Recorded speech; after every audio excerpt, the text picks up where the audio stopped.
గాంధీ భవన్లో ఈ నెల 23న కీలక సమావేశాలు జరగనున్నాయి. 23వ తేదీ మధ్యాహ్నం జరగనున్న పీఎస్సీ సమావేశానికి హాజరు కావాల్సిందిగా డీసీసీ అధ్యక్షులకు పిలుపు వెళ్లింది. అదే రోజు ఉదయం స్టేట్ అబ్జర్వర్స్ సమావేశం జరగనుంది. ఈ సమావేశాలకు Surjewala, incharge Meenakshi Natarajan, PCC chief Mahesh Kumar Goud హాజరు కానున్నారు.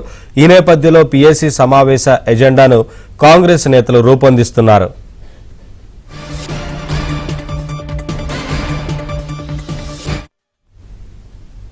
వివరాలు మా ప్రతినిధి సిద్ధార్థ అందిస్తారు. సిద్ధార్థ. నవీన్, రాష్ట్రంలోని కాంగ్రెస్ పార్టీ అత్యున్నత కమిటీ పొలిటికల్ అఫైర్స్ కమిటీ ఎల్లుండి సమావేశం కానుంది. ఎల్లుండి 12:30కు గాంధీ భవన్లో ఈ సమావేశం ఉంటుంది. అయితే ఈ సమావేశానికి పీఏసీ మెంబర్సే కాకుండా అన్ని జిల్లాలకు సంబంధించినటువంటి జిల్లా కాంగ్రెస్ పార్టీ అధ్యక్షులను కూడా పిలవనున్నారు. ఈ సమావేశానికి తప్పకుండా హాజరు కావాల్సిందిగా వాళ్లకు గాంధీ భవన్ సిబ్బంది నుంచి కాల్స్ వెళ్ళాయి.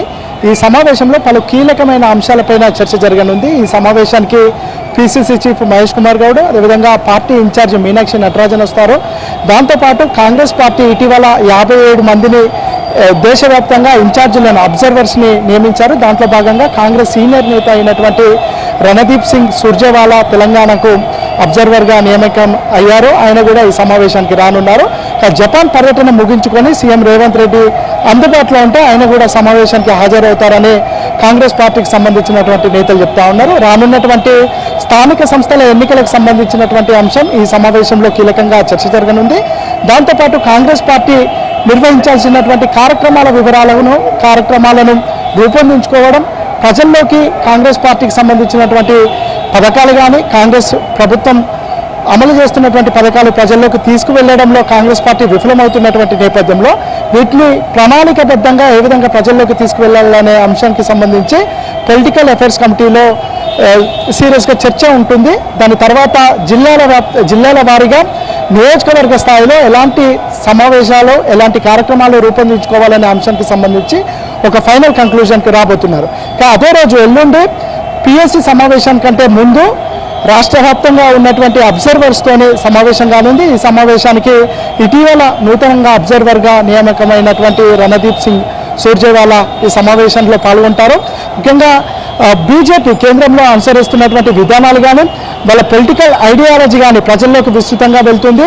ముఖ్యంగా దీనివల్ల ప్రజల్లో విద్వేషాలు రెచ్చగొడుతున్నారు కాబట్టి దీన్ని ఏ విధంగా డిఫీట్ చేయాలనే అంశానికి సంబంధించి ఆ సమావేశంలో చర్చిస్తారు. బీజేపీని నిలువరించడానికి, బీజేపీ చెప్తున్నటువంటి అబద్ధాలను ప్రజల్లోకి తీసుకువెళ్ళి దానికి కౌంటర్గా నిజాలు చెప్పడానికి కాంగ్రెస్ పార్టీ ఇటీవలనే ఒక కార్యక్రమాన్ని రూపొందించుకుంది. ఈ కార్యక్రమాన్ని ప్రజల్లోకి ఏ విధంగా తీసుకువెళ్ళాలి, దానికి అనుగుణమైనటువంటి కార్యక్రమాలు ఏ విధంగా చేయాలి, ఇటు నియోజకవర్గ స్థాయిలో దాంతోపాటుగా రాష్ట్ర వ్యాప్తంగా ఒక భారీ బహిరంగ సభను ఏర్పాటు చేయాలని కాంగ్రెస్ భావిస్తూ ఉంది. ముఖ్యంగా ఈ ఈడీకి సంబంధించినటువంటి విషయంలో కానీ ఇటు సోనియా గాంధీని, రాహుల్ గాంధీని ఎట్లా ఫ్యాబ్రికేటెడ్ చేసి వాళ్ళను కార్నర్ చేశారో ఈ విషయాన్ని ప్రజల్లోకి బలంగా తీసుకువెళ్లాలని కాంగ్రెస్ పార్టీ భావిస్తూ ఉంది. దీనికి సంబంధించినటువంటి చర్చ ఆ సమావేశంలో జరగనుంది. ఇక పొలిటికల్ అఫైర్స్ కమిటీలో రానున్నటువంటి స్థానిక సంస్థల ఎన్నికల్లో కాంగ్రెస్ పార్టీ ఏ విధమైన స్ట్రాటజీని ప్లే చేయాలి, వీళ్ళు అంటున్నట్టు 90% స్థానాలను కాంగ్రెస్ పార్టీ క్లీన్ స్వీప్ చేయాలని ఒక టార్గెట్ పెట్టుకుంది. ఈ టార్గెట్ని రీచ్ కావాలంటే ఏ విధమైన స్ట్రాటజీతో ముందుకు వెళ్ళాలి, ముఖ్యంగా ప్రభుత్వం అనుసరిస్తున్నటువంటి విధానాలను ప్రజల్లోకి తీసుకువెళ్ళడం, ఇటీవల చేసినటువంటి బీసీ కులగణన కానీ, ఎస్సీ వర్గీకరణ కానీ, భూభారతి కానీ, సన్నబియ్యం కానీ వీటన్నిటికీ సంబంధించినటువంటి విషయాల్ని ప్రజల్లోకి తీసుకువెళ్లడంలో కాంగ్రెస్ పార్టీ కానీ ప్రభుత్వం కానీ విఫలమవుతున్నటువంటి నేపథ్యంలో దాని ప్రజల్లోకి ఎక్కువగా తీసుకువెళ్ళి ప్రజల్లో చర్చ చేసే విధంగా, తద్వారా ఇటు ప్రభుత్వానికి కానీ కాంగ్రెస్ పార్టీకి కానీ మైలేజ్ వచ్చే విధంగా కార్యక్రమాలు రూపొందించుకోవాలని కాంగ్రెస్ పార్టీ భావిస్తుంది. ఈ అంశాలకు సంబంధించినటువంటి చర్చ పొలిటికల్ అఫైర్స్ కమిటీలో జరగనుంది. ఈ సమావేశం అనంతరం అన్ని జిల్లాలకు సంబంధించినటువంటి జిల్లా అధ్యక్షులకు ఒక టార్గెట్ ఇవ్వనున్నారు. వాళ్ళు ఏ కార్యక్రమాలు నిర్వహించాలి, ఏ విధంగా నిర్వహించాలి, ఆ నిర్వహించినటువంటి కార్యక్రమాలకు సంబంధించినటువంటి ప్రోగ్రెస్ రిపోర్టును ఎప్పటికప్పుడు గాంధీ భవన్ సిబ్బందికి పంపిస్తే వాళ్ళు దాన్ని స్క్రూటినీ చేసి మీనాక్షి నటరాజన్కు అందివ్వనున్నారు. మీనాక్షి నటరాజన్ ఈ రిపోర్టును ఏఐసీసీకి అందివ్వనున్నారు. ఇన్ని రోజులు జరిగినటువంటి తప్పులను సరిదిద్దుకోవడానికి ఈ పొలిటికల్ అఫైర్స్ కమిటీ సమావేశం ఉపయోగపడుతుందని కాంగ్రెస్ నేతలు భావిస్తా ఉన్నారు.